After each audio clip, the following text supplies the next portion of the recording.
So we did see seismicity in the early part of this eruption as the dike was breaking the surface. And then we saw it again when it moved a little bit down rift, you may recall. Since then it's been a very seismically quiet part of the rift zone, and that's probably because the vents were open, the dike had reached the surface, and so it wasn't breaking a lot of rock, and that's what causes earthquakes.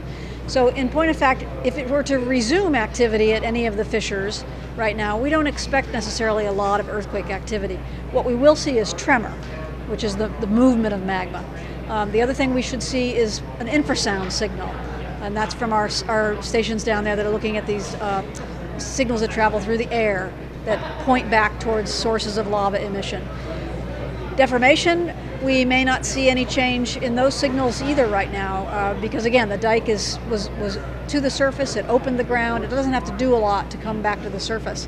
What we're really looking for instrumentally is sign of pressurization. And maybe uprift pressurization if pressure begins to build.